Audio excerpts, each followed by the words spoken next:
আজকে যুদ্ধের প্রায় 23 দিন অতিক্রম করেছে, 3 সপ্তাহ হয়ে গেছে। প্রেসিডেন্ট ট্রাম্প বলেছিলেন 1 সপ্তাহের মধ্যে ইরানকে দখল করবে, ইরানের রেজিম চেঞ্জ করবে, কিন্তু এই সব দিবা স্বপ্ন বোধহয় সত্যি হয়নি। এবং সবচেয়ে অত্যাধুনিক জাহাজ, সবচেয়ে অত্যাধুনিক মরণাস্ত্র, মিসাইল সমস্ত কিছু ইরানের ওপর বর্ষণ করার পরেও ইরানকে কিন্তু বশে আনা যাচ্ছে না।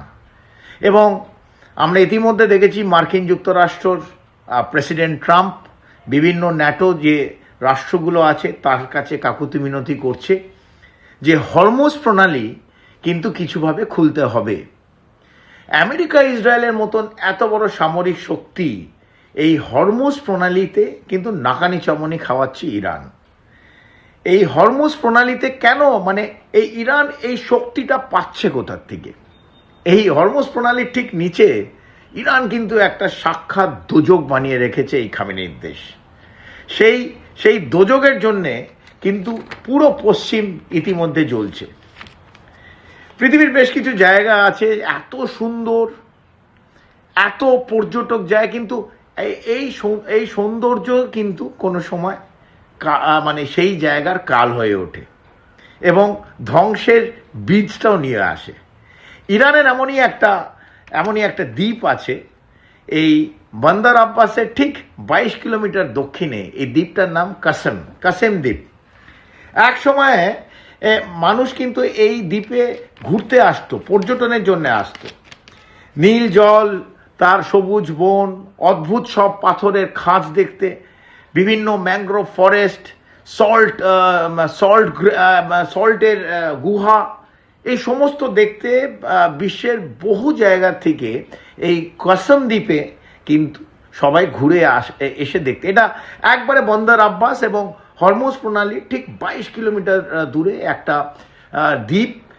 এই দ্বীপটা কিন্তু যা দ্বীপের এই স্ট্রাকচার, জিওগ্রাফিক্যাল লোকেশন এবং সাইজ, এটা বাহরাইনের থেকে বড়, অথবা হংকং অথবা সিঙ্গাপুরের সাইজের কিন্তু এই পুরো দ্বীপটা। এখন আর এই দ্বীপে কিন্তু সেই পর্যটকদের ক্যামেরার ফ্ল্যাশ আর দেখা যায় না।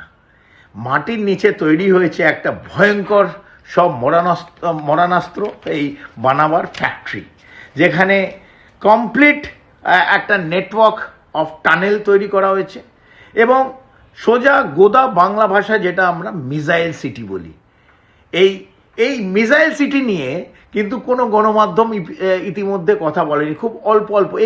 এই যে ইরানের যে জোর, ইরান যেভাবে লড়াই করছে, এই ইরানের শক্তি কোত্থেকে পাচ্ছে, এটাই হচ্ছে এই কাসেম দ্বীপ। এই কাসেম দ্বীপের নিচে একটা মিসাইল শহর, ইরানের মিসাইল শহর, যেখানে দিবারাত্রি মিসাইল তৈরি হচ্ছে। এমন না যে যুদ্ধ হচ্ছে 23 দিন কোনো মিসাইল তৈরি হচ্ছে না। মিসাইলের কম্পোনেন্ট আছে, ওখানে ব্যাটারি আছে, যেটা one of the most important component. Warhead তৈরি হচ্ছে প্রত্যেকটা মিসাইলে, এবং সবচেয়ে নিউ জেনারেশন অফ মিসাইল এই কাসেম দ্বীপের নিচে যে একটা নেটওয়ার্ক টানেল আর মিসাইল শহর বানানো আছে, যেখানে মার্কিন যুক্তরাষ্ট্রের কোনো জিবিও বাংকার বাস্টার কিন্তু সেখানে পৌঁছতে পারবে না। সেটা ওরা বানিয়ে রেখেছে ইতিমধ্যে। ওরা জানে 40 বছর ধরে এই দিনটার জন্য কিন্তু ইরান অপেক্ষা করছিল। এই দ্বীপের নিচে, এই কাসেম দ্বীপের পেটের মধ্যে এমন কিছু লুকিয়ে রেখেছে ইরান, যা পুরো বিশ্ব বাণিজ্য যেটা চলছে, বিশেষ করে ইউরোপিয়ান কান্ট্রিজ, সেখানে কিন্তু তাদের ইতিমধ্যে টুটি চেপে ধরেছে। এই হরমুজ প্রণালীর মুখে প্রায় 1445 স্কোয়ার কিলোমিটারে ছড়িয়ে আছে এই বিশাল কাসেম দ্বীপ।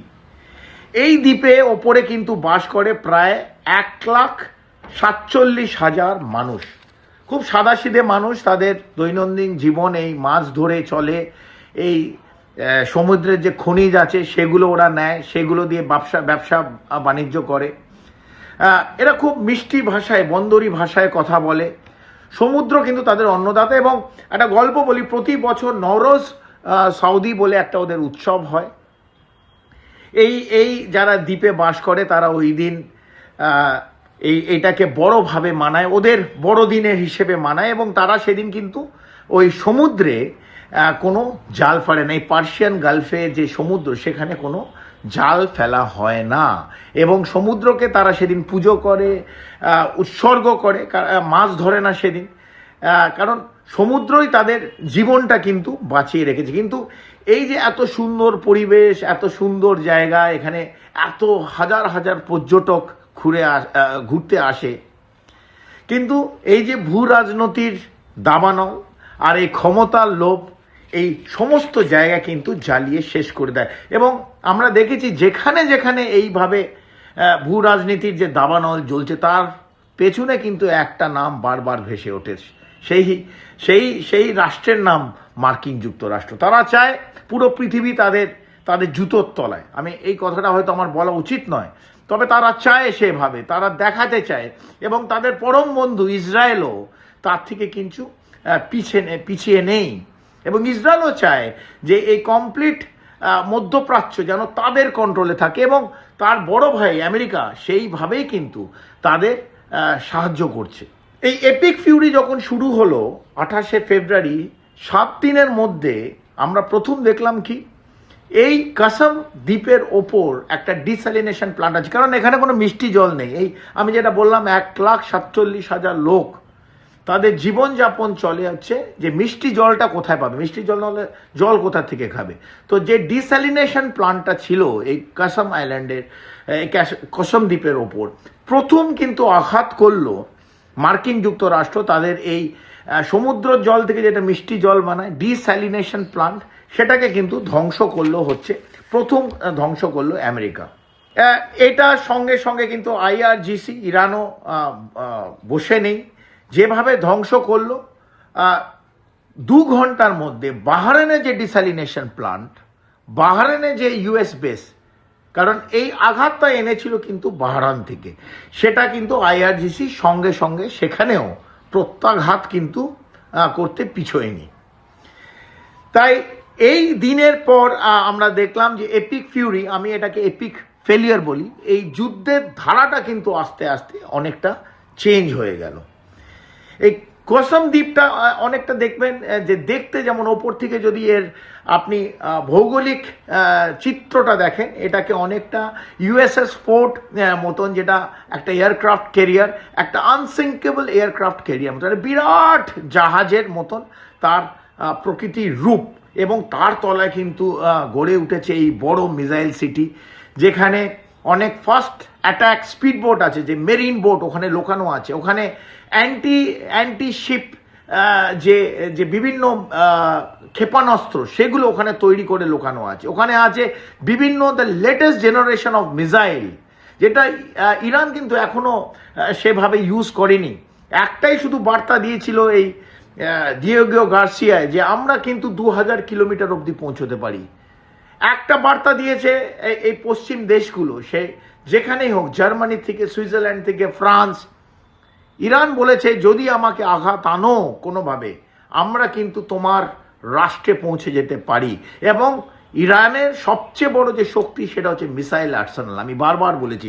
আর এই মিসাইল আর্সেনালের বিভিন্ন যে কম্পোনেন্টস, যে ইলেকট্রিক্যাল কম্পোনেন্টস, সেগুলো, তার ব্যাটারি, এভরিথিং, এই পুরোটা কিন্তু তৈরি প্রত্যেক দিন হচ্ছে। এবং এই কাসম দ্বীপের নিচে এই মিসাইল সিটি, এটা অনেক ছবি এসছে, কিন্তু কিভাবে ওরা এটাকে রাখে, এটা কিন্তু কেউ এত বিস্তৃত ভাবে এটা বলেনি। মিলিটারি অ্যানালিস্টরা এই মিসাইল সিটি দেখে কিন্তু হতবাক।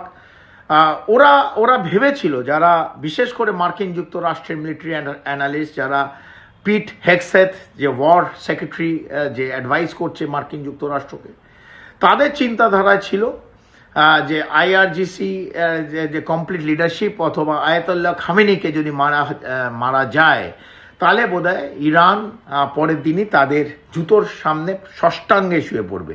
সেটা আপাতত হয়নি।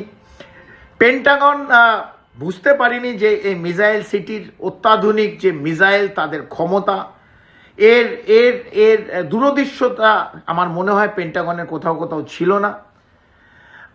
এইখানে আমরা বারবার দেখেছি এই মার্কিন যুক্তরাষ্ট্রে যেভাবে যুদ্ধ এগিয়ে নিয়ে চলছে, এবং হারমুজ প্রণালী যে এই কমপ্লিট চোক পয়েন্ট তার যে সবচেয়ে বড় শক্তি, যেটা এখন পর্যন্ত কেউ দেখেনি, হচ্ছে এই কাসাম আইল্যান্ড। হয়তো ওপর দিক দিয়ে তার ডিস্যালিনেশন প্ল্যান্ট নষ্ট করে দিয়েছে, মানুষকে, সাধারণ মানুষ যারা নাগরিক ওপরে থাকে 1,47,000 মানুষকে হয়তো জল না দিয়ে মারার ব্যবস্থা করে দিয়েছে মার্কিন যুক্তরাষ্ট্র। এগুলো যেমন সত্যি, কিন্তু মাটির তলার যে মিসাইল সিটি, সেটাকে কিন্তু এক চুলো মার্কিন যুক্তরাষ্ট্র ইতিমধ্যে আঘাত করতে পারেনি। এর ইতিহাসে যদি চলে যান, এর এর যে আরব যারা এই কসম দ্বীপের নাম দিয়েছিল কিন্তু জাজিরা আল তাওলা, জাজিরা আল তাওলা, এবং তারপরে একজন গ্রিক পর্যটক ঘুরতে আসে, তার নাম ছিল নিয়ারকাস। নিয়ারকাস এর নাম দিয়েছিল এই একই দ্বীপের। এই দ্বীপের যে ইতিহাস সবাইকে কিন্তু জানতে হবে। এর নাম দিয়েছিল ওয়ারাক্টা। এবং তারপর 1552 সালে পিরি রাইস তারা কিন্তু এই হামলা চালায়, লুটপাট করেছিল, কারণ এই দ্বীপের মধ্যে অনেক খনি, পাথর, ভালো ভালো আর্থ মিনারেলস যেগুলো বলি, প্রচুর লুকিয়ে আছে। বহুদিন যারা যারা ইনভেস্ট করেছিল তাদের কিন্তু এই দ্বীপের ওপর একটা লক্ষ্য ছিল। তারপর আমরা দেখেছি পর্তুগিজরা 1921 সালে এই দ্বীপটা, এই কসম দ্বীপটা একটা পাথরের দুর্গ বানিয়েছিল, এবং এক বছর, আমার মনে হয় 1 বছরের মধ্যে পারস্য এবং ইংরেজরা তারা এই পর্তুগিজদের দখলকে এরা ইনভেড করে, এরা হারিয়ে দেয়, এবং এখানে একটা ব্রিটিশ নেভাল বেস, একটা ইংরেজদের নেভাল বেস এই দ্বীপে কিন্তু বানানো হয়। এবং শাহ পাল্লবী রেজার যখন এই দখল ছিল, তারাও কিন্তু সেই সময় একটা সময় এই ব্রিটিশ নেভালদের বেসকে যেতে বলে, এবং তারা সেটাকে অধিগ্রহণ করে, এবং তারপর থেকে এই কাসম দ্বীপে আজকে যেটা দেখছি সেইভাবে বেড়ে উঠেছে। এই কাসম দ্বীপ কিন্তু ইউনেস্কোর সম্মতি একটা জিও পার্ক। প্রত্যেককে জানতে হবে, এখানে হার ম্যানগ্রোভ ফরেস্ট আছে, এখানে ভ্যালি অফ স্টার্স বলে এখানে সব দেখতে আসে বিভিন্ন পর্যটকরা। একটা অদ্ভুত সুন্দর জায়গা, একটা মনে হবে যখন ওখানে কেউ যাবে একটা ভিন গ্রহের একটা জায়গা, যেখানে সল্ট কেভ, প্রায় 6 কিলোমিটার লম্বা একটা নুনের গুহা, অদ্ভুত সব ওখানে তার চিত্র হয়েছে বিভিন্ন রকমভাবে। ওখানে একটা চিপকো ক্যানিয়ন বলে আছে, গ্র্যান্ড ক্যানিয়নের নাম শুনেছে অনেকে, কিন্তু এই চিপকো ক্যানিয়ন এই দ্বীপের ওপর আছে। এই অদ্ভুত দ্বীপ এত সুন্দর, কিন্তু তার তলায় তৈরি হচ্ছে মরণাস্ত্র, তার তলায় তৈরি হচ্ছে সবচেয়ে অত্যাধুনিক মিসাইল। যে দ্বীপ এই হরমুজ প্রণালীকে প্রায় বন্ধ করে দিচ্ছে, 1-2 জাহাজ যাচ্ছে কাকতি মিনতি করে, কেউ ইউএনে টাকা দিচ্ছে, কেউ এই যেমন টোল ক্রস করতে টাকা লাগে, সেমনি ইরানকে দয়া ভিক্ষা করে টাকা দিয়ে তাদের 2-3টে করে জাহাজ যাচ্ছে। কিন্তু হরমুজ প্রণালীকে আটকে রেখেছে তার সবচেয়ে বড় যে ইরানের শক্তি, সেটা হচ্ছে এই কাসাম আইল্যান্ড। আর এই দ্বীপের নিচে হচ্ছে যে মরণাস্ত্র তৈরি করছে, সেই মরণাস্ত্র কিন্তু পুরো পশ্চিম মার্কিন যুক্তরাষ্ট্র অথবা গালফ দেশ যারা এই মার্কিনকে তাদের জায়গা দিয়েছে, তারা কিন্তু ইতিমধ্যে ভয় ততষ্ট।